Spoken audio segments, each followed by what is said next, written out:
Hello friends, आज मैं आपको बताऊंगा कि यदि भैंस या पड़िया यदि आपकी हीट में नहीं आ रही हैं और दिक्कत क्या आती है कि जो कई इस तरह की जो भैंस और पड़िया होती हैं, जो कोई भी यदि आप दवाइयां देते हैं, कोई भी किसी भी तरह की दवाइयां हो, चाहे पाउडर हो, टेबलेट हो, लेकिन वह खाती नहीं है। सबसे बड़ी समस्या होती है कई इस तरह की भैंस या पड़िया की जो दवाइयाँ खाती ही नहीं है, तो उसमें सबसे ज़्यादा दिक्कत हो जाती है। दवाइयाँ वह खाती नहीं, इसलिए वो हीट में आती नहीं।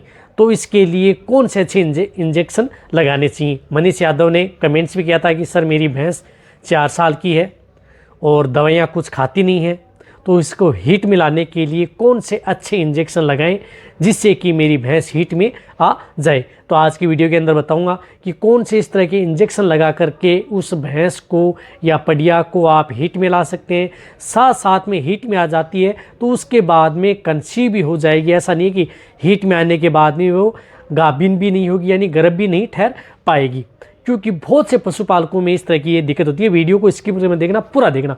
जो इस चैनल पर अभी नए जुड़े हैं या पहली बार आप इस चैनल पर आए हैं तो पहले आप इस चैनल को सब्सक्राइब कर लें, साथ में बेल आइकन और ऑल वाला ऑप्शन दबाएं, क्योंकि इस चैनल पर आपको बहुत ही सही और सटीक जानकारी के साथ वीडियो दी जाती है। जो ये श्रृंखला चली है कमेंट्स के आधार पर, कोई भी जो वेदर वाइज उसी के अंदर वीडियो बनाता हूँ, जो मौसम के अनुसार जो किसी तरह की दिक्कत है, जिस तरह की हमें बीमारियाँ देखने को मिलती हैं फील्ड के अंदर, या जिस तरह के पशुपालकों की समस्या देखने को मिलती है, उसी के अनुरूप आपको हर दिन इस चैनल पर वीडियो ऐसे मिलती रहती हैं। रही बात वीडियो लंबी होती हैं, क्योंकि मैं वीडियो को पूरी डिटेल से आपको बताने की कोशिश करता हूं कि कौन सी दवा कब कैसे कितनी कैसे देनी चाहिए, तब उसमें थोड़ा लंबा हो सकता है वीडियो, लेकिन आप उसे स्किप करके मत देखना। देखो, एक तो बताना चाहता हूँ, कोई भी भैंस हो या पड़िया हो, उसको हीट में लाने के लिए एक तो आप उसे डिवर्मिंग आप उसे ज़रूर करवाएं।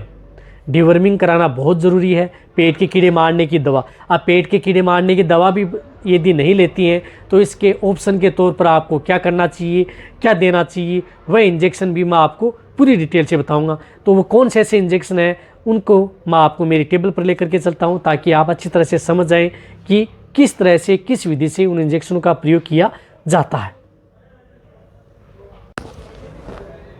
जो आपको मेरी टेबल के ऊपर जो इंजेक्शन दिख रहे हैं, उन इंजेक्शन के बारे में बताऊंगा। यदि आप उसे डिवर्मिंग की जो दवा दे रहे हैं वह भी यदि आपकी भैंस खा नहीं रही है तो उसके लिए आपको क्या करना चाहिए। देखो, उस स्थिति में आप उसको जिस प्रकार से आयुर्मेक्टिन साल्ट का जो इंजेक्शन आता है, जिस प्रकार से हाईटेक है, विरबेक का, इसी तरह से किसी भी कंपनी का हो आयुर्मेक्टिन साल्ट का, जो कई भैंस या पड़िया जो क्या करती हैं कि डिवर्मिंग यानी पेट के कीड़े मारने की दवा नहीं ले पाती हैं, तो उन्हें आप ये इंजेक्शन भी लगा करके उनकी डिवर्मिंग कर सकते हैं। क्योंकि ये इंजेक्शन क्या करता है कि एक्सटर्नल व इंटरनल पैरासाइट को किल करने का काम करता है, या आंतरिक व बाहरी परजीवी दोनों को। इससे आपके पशुओं की डिवर्मिंग भी हो जाती है। जो पशु क्या करते हैं, टेबलेट लेने में आनाकानी करते हैं।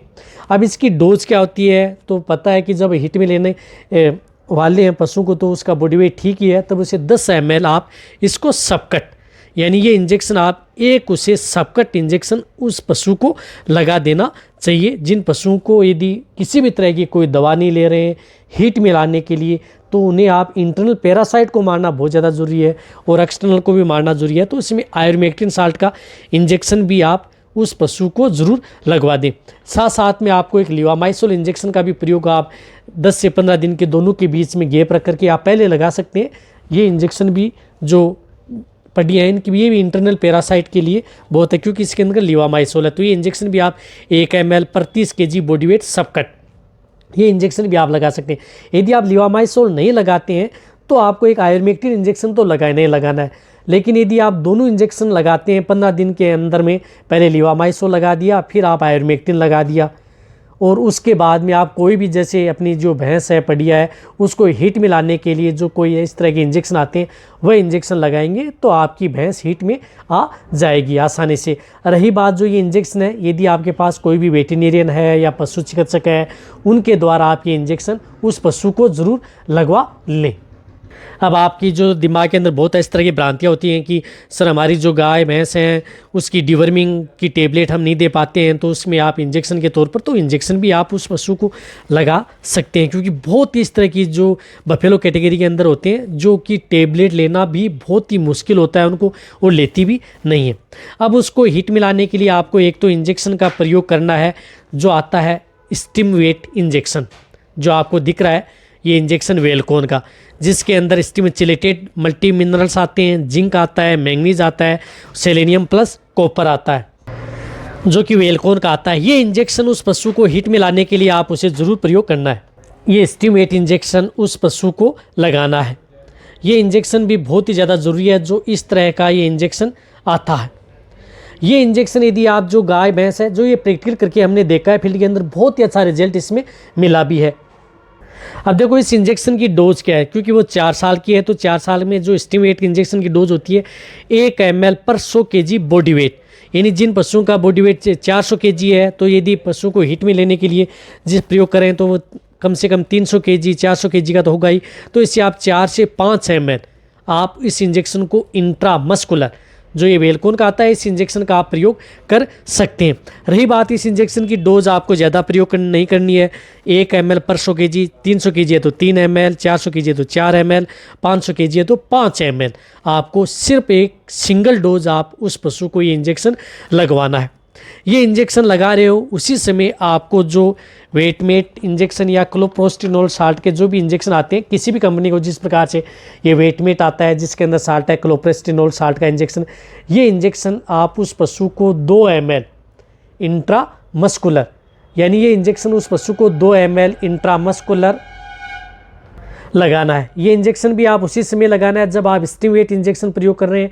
एक साइड में जैसे पुट्ठू में लगा रहे हैं, एक पुट्ठू में आपने स्टिमुलेट इंजेक्शन लगा दिया, दूसरे पुट्ठू में आपने ये जो क्लोप्रोस्टिनोल यानी वेटमेट या अदर जो इस साल्ट की किसी भी कंपनी का हो, ये इंजेक्शन आप उसे 2 ml आपको ये लगाना है। ये लगाने के बाद में आपकी जो भैंस है या पडिया है वह हीट में आ जाती है 72 घंटे में। यदि नहीं आती है 10 दिन का वेट करना चाहिए। यदि 10 दिन के भीतर भीतर हीट में आ जाती है तो बहुत अच्छी बात है। यदि फिर भी नहीं हीट में आती है तो आपको 11वें दिन आपको फिर क्या करना है कि ये वेटमेट इंजेक्शन आपको 11वें दिन फिर उस पशु को लगाना है। यानी आप 11वें दिन आपको फिर 2 ml लगाना है और उसके लगाने के 72 घंटे बाद में आप उसकी AI व नेचुरल करवा सकते हैं। इससे क्या होता है कि आपकी गाय जो भैंस है या पडिया है जो कोई भी टेबलेट या इंजेक्शन नहीं ले रही हैं, तो इस तरह से आप उसे इंजेक्शन के द्वारा भी आप उसे हीट में ला सकते हैं। इस तरह से आप अपने पशुओं को हीट में ला सकते हैं। देखो आप जितना जो मैंने ये बताए इंजेक्शन, ये यदि आप जिस तरह से भैंस है उसमें भी प्रयोग करवा सकते हैं। इसी तरह से यदि बच्चियाँ हैं, गाय हैं जो हीट में नहीं आती हैं या जो दवाइयाँ नहीं खा पाती हैं, उनको भी आप हीट में ला सकते हैं। लेकिन ये इंजेक्शन आपके पास यदि वेटरनरी उनके द्वारा ही आपको इंजेक्शन लगाने हैं। यदि आपको लगे कि दवाइयाँ नहीं ले रही हैं, दवाइयाँ ले रही हैं तो फर्स्ट आप दवाइयाँ दें, उनसे यदि हीट में आ जाता ठीक है, नहीं आ रही हैं तो आप इन इंजेक्शनों का प्रयोग अपने पशुओं में ज़रूर करवाएं। तो ये वीडियो जितना हो सकता है पशुपालक या वेटरनरी असिस्टेंट है उनके साथ आप शेयर करें, क्योंकि चैनल पर आपको पता है कि सही और सटीक जानकारी के साथ वीडियो ऐसे ही दी जाती है। इसी तरह से वीडियो देखते रहें, इसी तरह से आप मेरे को प्यार देते रहें। थैंक्स, धन्यवाद।